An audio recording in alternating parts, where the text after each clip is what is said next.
The Roy Bradley Oration is a lecture on the topic of spirituality of care and community, to be given annually by a person who is visionary in their field and whose work has demonstrated an interest in deepening the understanding and promotion of the subject. Professor Bruce Rumpel delivered the first Roy Bradley Oration last year on spirituality and compassionate communities. In our search for the person to deliver this year's lecture, we have the COVID pandemic and the global unrest in our mind.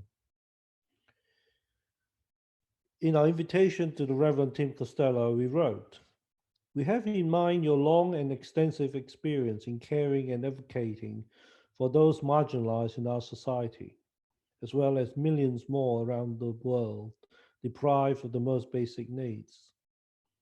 We would also appreciate your leadership in helping us to reflect on the place for spirituality of care and community in our world today, the sense of the global unrest and how the COVID pandemic is laying bare our struggle to consider the greater good over our own."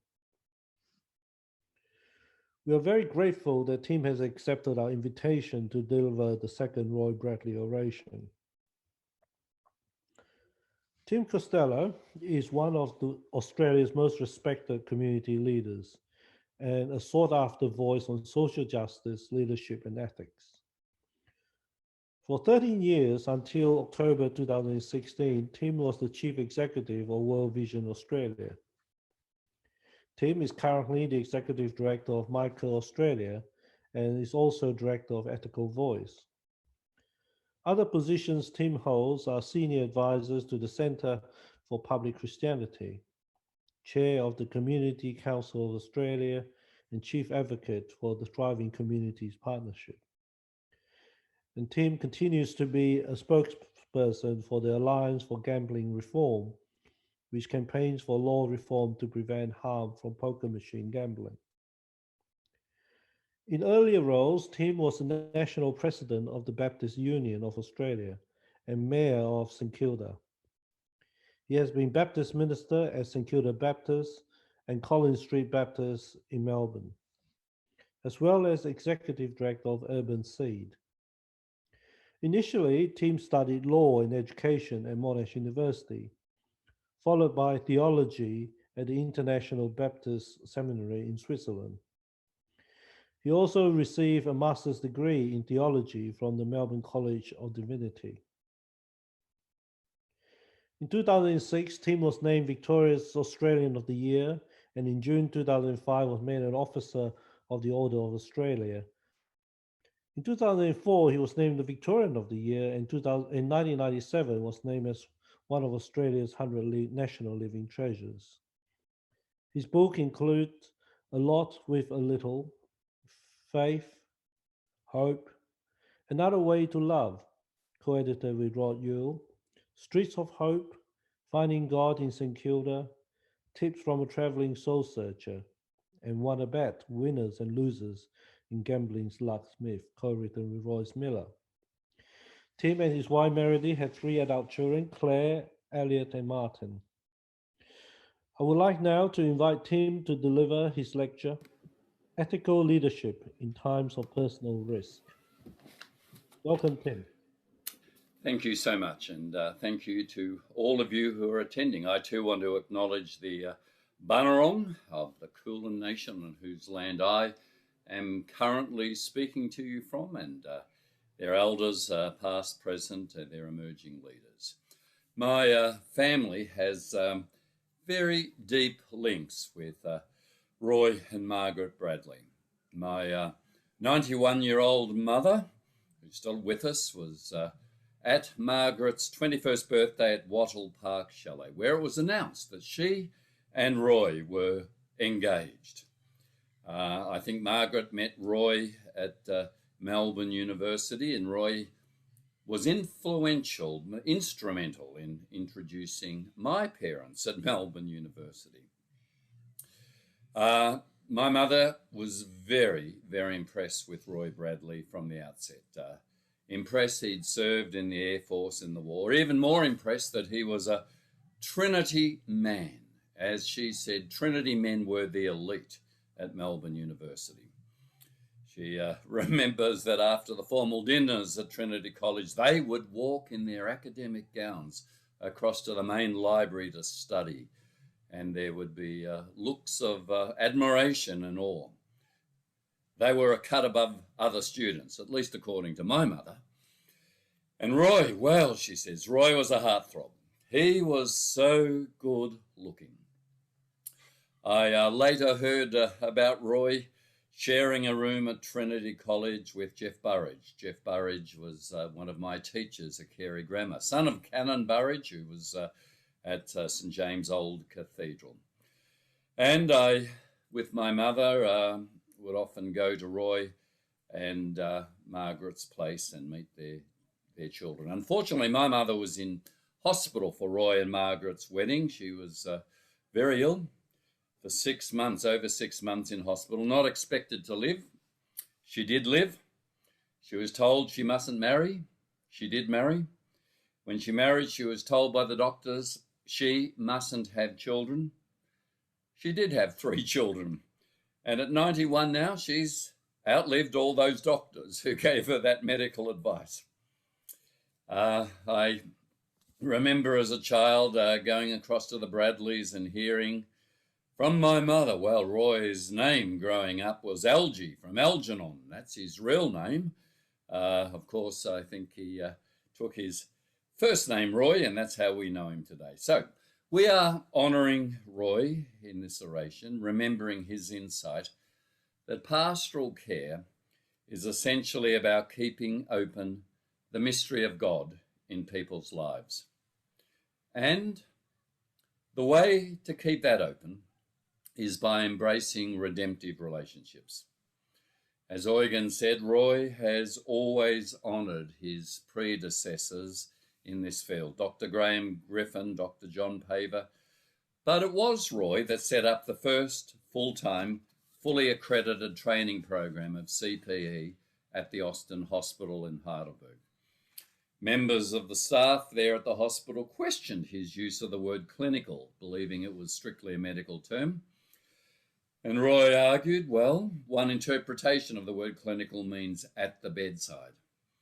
CPE really revolutionised pastoral care in this nation, thanks to Roy, ministering, engaged with people at the bedside.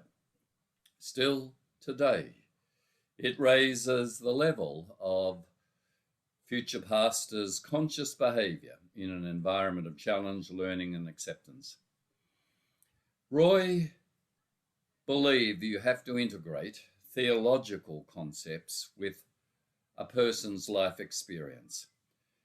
And you do that nurturing a spirituality that searches for ultimate meaning. So for Roy, the task of theology was to organise and test the validity of religious views in the light of human experience. Roy's own religious views always remain centred on Christ, Scripture and tradition. So, in giving this oration, I want to reflect metaphorically at the bedside, given that we've all been in lockdown here in Melbourne, the longest lockdown anywhere in the world. I want to reflect on the past 10 months, period of human experience that has involved so much sacrifice. What has been that lived experience? Well, first of all, this has been a global experience of sacrifice, suffering, and isolation. An invisible virus has shown us how profoundly we are all biologically connected. We are, as humans, totally interdependent. We have a shared vulnerability. This is global because my World Vision work would take me for the last 16 years to disasters, earthquakes, tsunamis, war conflicts, and always beyond the disaster zone, life went on normally. You could organise money and resources and help, there was a grounding of life going on normally. This is global because COVID has affected everyone, every country. There is no normal beyond the virus that we know as COVID-19.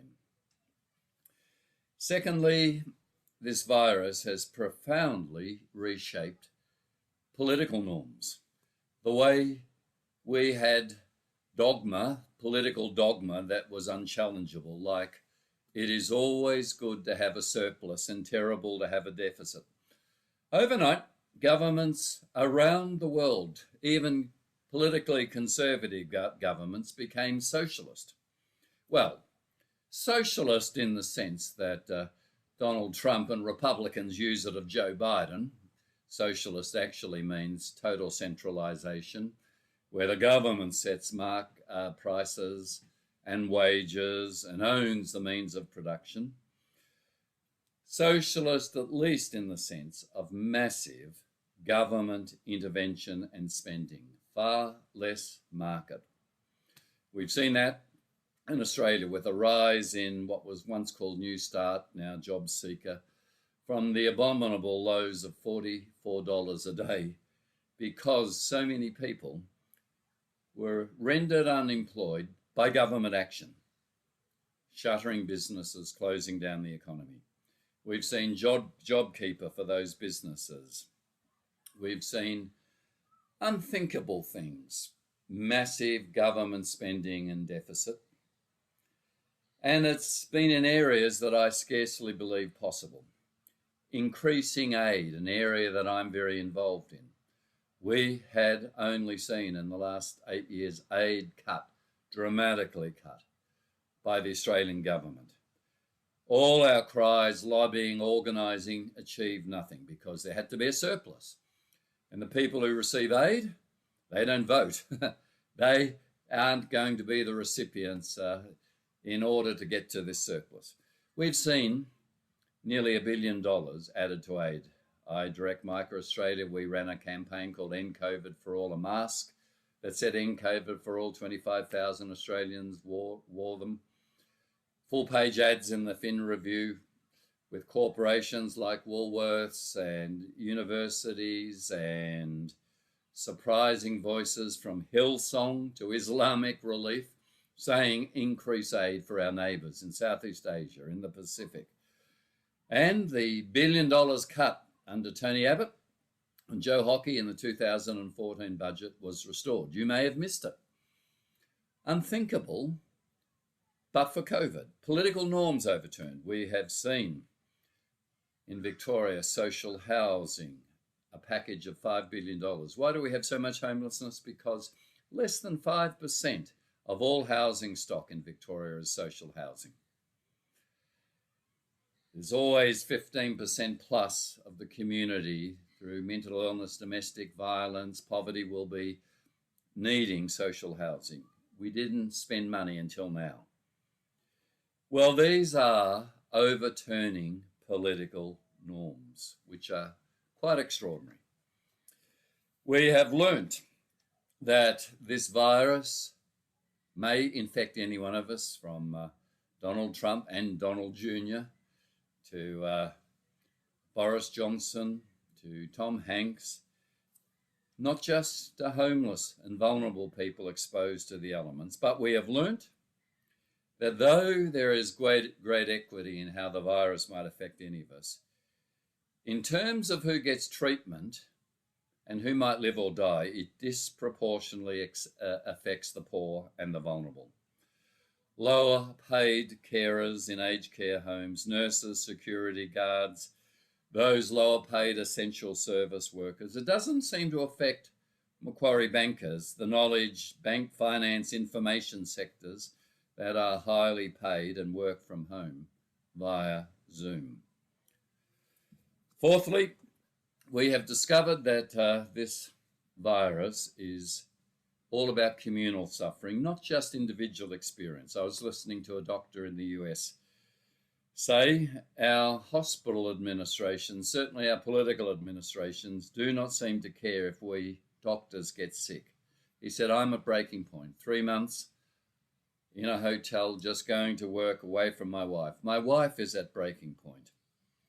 He said, I'm under enormous stress, having to make moral decisions I'm not really trained to make about ICUs and ventilators and who gets beds. And then he said, this is a communal disease. It can only be defeated by a communal response. As an individual medic, I am responding best as I can, but it's not up to me. This is communal. It really brings to the fore that African word Ubuntu. I am because we are. Fifthly, it has revealed national character. I am proud to say that Australia and New Zealand boasts that egalitarianism is in our DNA has actually proved true. Most Aussies like to believe we're maverick individualists, nonconformists, disobedient, stock of convicts. We have been unbelievably compliant. We have understood that egalitarianism and listening to doctors about how it affects those who are 65, my age and over, those with preconditions, means we need to be compliant. Talking to a Dutch friend who's lived in Australia, he's now in Holland where it's surging like much of Europe, he just remarked, we Dutch are far more individualistic than you Australians. We haven't been compliant. And then you get to America and liberate Michigan with guns and refusing to wear masks as a statement that I support Donald Trump.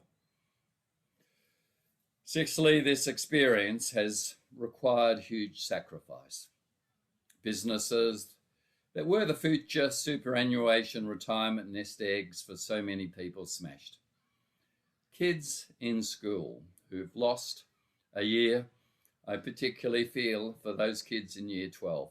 All the things that make year 12 fun at school, given the other academic pressure of a critical year. Plays, sport, musical performance, presentation nights, all gone. They have been at home. Young people, I so admire young Australians. Yes, there's been a few of the libertarian types, very few though. They have known this disease. If it affects them, they're very unlikely to suffer the consequences of those of us who are older. But they've sacrificed their freedom. They've been remarkably compliant.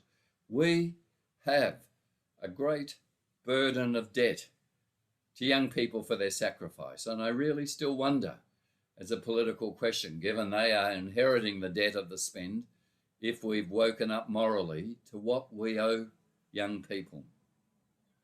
And of course, those in essential services. They've been asked to put their lives on the line, and they have done so.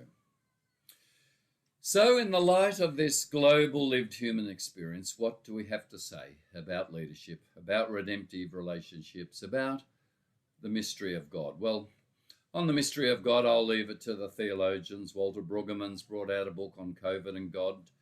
Tom Wright has brought out a book on COVID and God. Dr. John Lennox on COVID and God. But when it comes to relationships, we know we have all profoundly missed humanity and connection and touch and hugs. Zoom, well, it's been very efficient, but when the most used words of 2020 are, you're on mute, something is missing in relational intimacy. Well, when we start to think about ethical leadership, it seems to me that ethical leadership, at whatever level this leadership functions, in community, in business, in politics, wherever, ethical leaders, firstly, are those who give perspective about the universality of suffering and human frailty. I think this has been really important for me as a baby boomer. I've got to say my generation, my demographic, has been the healthiest, highest spending, most indulgent generation in human history. The government had to introduce compulsory superannuation just to make us save. We've lived through the longest period of peace. Now, we have at least the stories of our parents, and that's Roy and Margaret Bradley's generation. I remember my father saying to me when I was complaining about a paper round son at your age, I was dodging Japanese bullets in Papua New Guinea for 2 and 6 a day pay. Don't you complain. My father, a bright boy, won a scholarship to Essendon High at 14, pulled out of school in 1933 to go and find a job because of his family's needs, economic needs, and the Depression. Got one working overnight in a ladies' hosiery factory in Brunswick. Thought that would be the rest of his life. I understood the difference between him and me growing up. If I had a headache, I went straight for the Panadol box. I knew where it was at home. He would slow down, have a cup of tea, maybe have a lie down. I remember thinking he's a masochist. Why doesn't he go for the Panadol? And I recognized after some time that his attitude was pain's not the worst thing in life. There are other ways to actually endure pain than just an instant solution. Well, Mum, who was 11 years younger than Dad, she reminded me that in 1935 she lost 6 months of school when she was 7 years old because of infantile paralysis. Schools were shut. I have been reminded by Mum of the brownouts, as she called them, during the war years, and the fear of walking home with street lights off because there was a serial killer of young women on the loose. He turned out to be a US military man stationed here called Leonsky. Perspective is reminding us that for most of life, people have suffered. Humans are very frail. Other generations have suffered even more than us. Maybe Malcolm Fraser, though we laughed at him, wasn't so wrong when he said life wasn't meant to be easy. Giving perspective and saying they came through is the task of leadership. Secondly, I think the task of good leaders is recognizing the feeling of exile. I took the opportunity during a lockdown to reread The Plague by Albert Camus. He said the first thing the plague brought to our town was exile. It was undoubtedly the feeling of exile, the sensation of a void within which never left us. They drifted through life rather than lived, the prey of aimless days and sterile memories, like wandering shadows that could have acquired substance only by consenting to root themselves in the solid earth of their own distress. Good leaders recognize this feeling of exile, the distress of dreams put on hold, the distress of not being able to go to funerals, of relationships that are all socially at a distance, the anxiety, the mental health impacts which we know are soaring. Good leaders accept that they have to hold the space for lament, grief, mourning, because this is crap. This is really distressing. Rites of grief and loss and listening to help people move through what they've lost. To actually help them know and name their loneliness. You know, Mother Teresa, who really knew a thing or two about poverty, said, by far the worst poverty in the world is loneliness. Loneliness. That sense that so many who already were living alone but in lockdown were totally isolated have had intensified.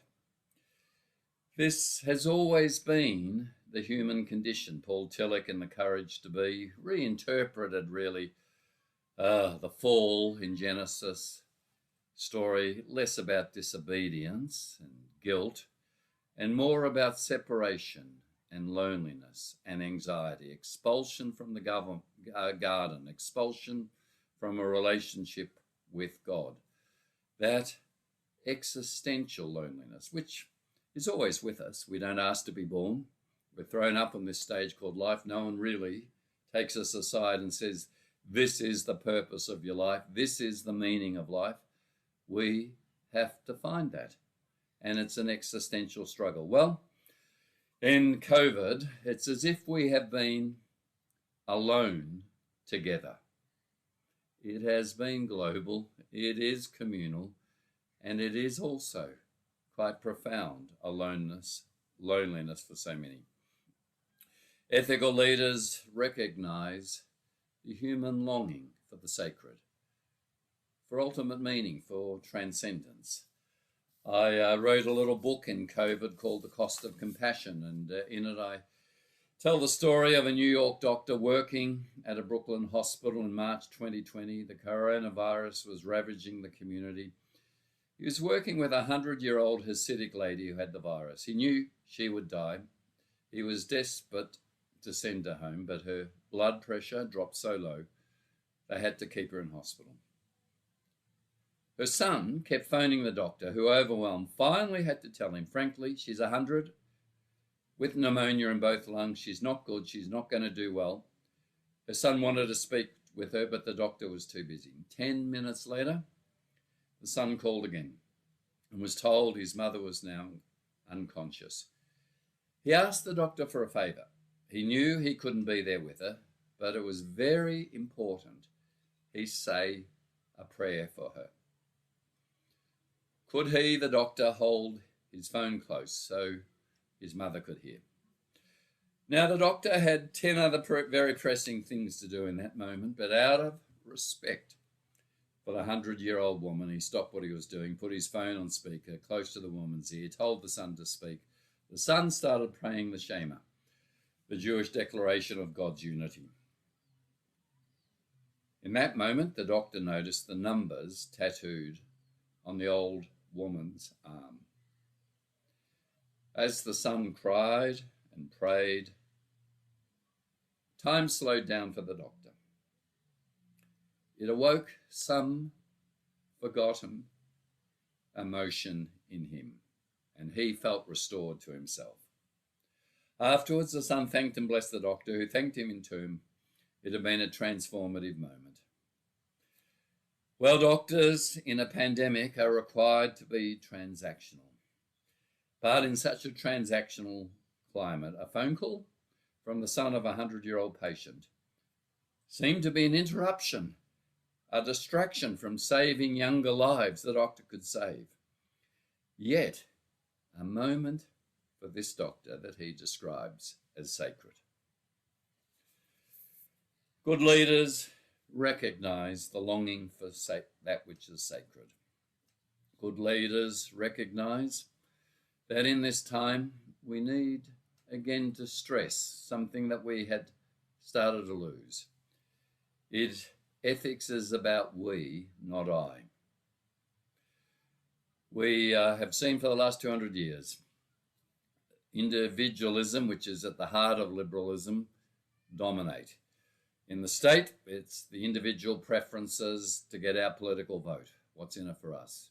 In the market, it's plugging in our individual preferences, allocating resources, distributing them, spitting out consumer goods.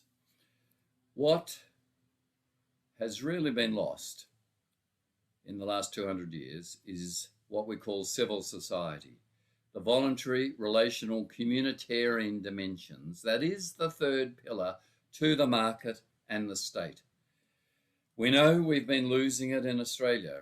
Church attendance since the 60s has dropped by 2/3.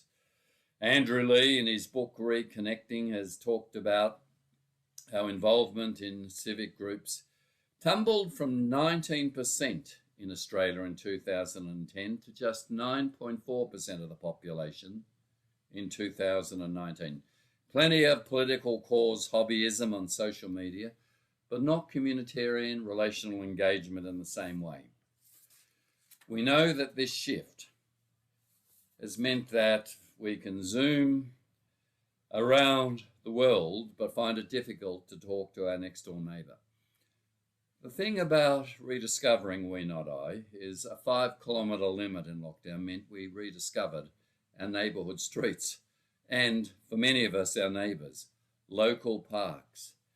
Why locality was so important to us. Rediscovering a we in our embedded locality. Well, this is really important for ethical leadership. Shared reality with personal engagement is essential for our mental health, emotional health, meaning in life, and for society. There really has been a shift from what the Greeks, particularly Aristotle, called oidomia, joy, to hedonia, happiness. Happiness involves a victory for the self. Joy is the transcendence of self, to give love, solidarity, and serve others. Moral bonds bind us together. Moral bonds, whether creed, custom, convention, are fundamental for relationship. An individualistic universe may be free, but it's fraught with loneliness, isolation, vulnerability, nihilism, and a prevailing sense of meaninglessness. Relationships are the most valuable and value-creating resource of any society. Relationships are the lifelines to survive, grow, and find meaning. So this shift back from just me to we, from solitary individuals whose needs and preferences trump the common good, is what Roy Bradley understood. He understood the care deficit that comes from that sort of shift to the individual. He was right about relationships, right about community.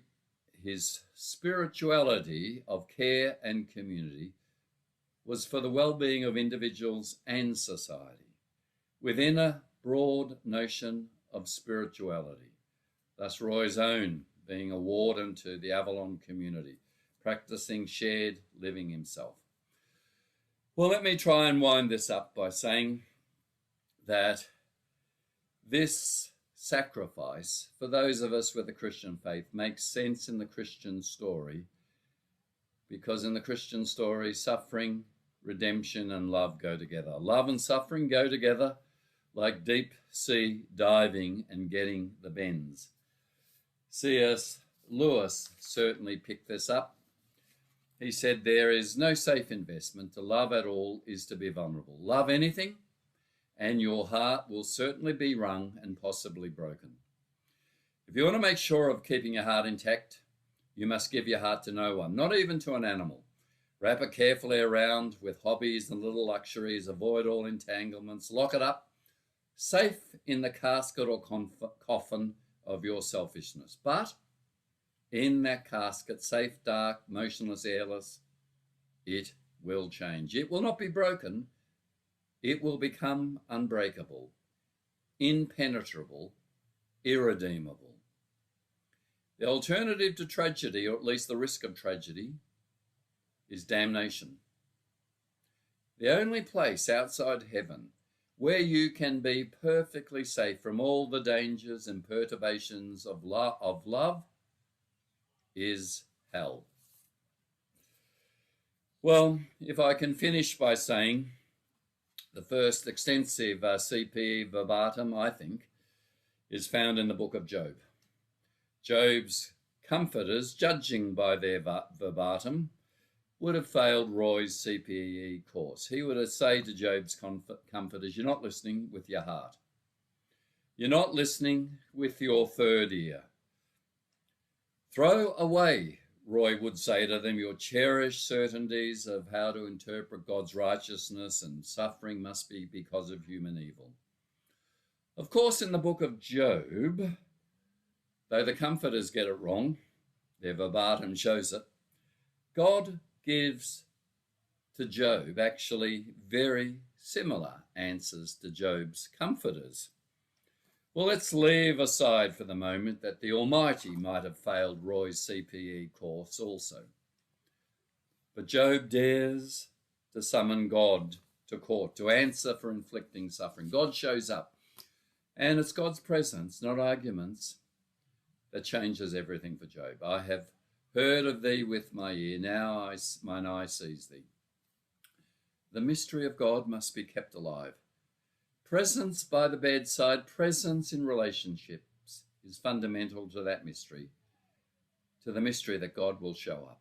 God may show up. Of course, presence is just the precondition for all relationships.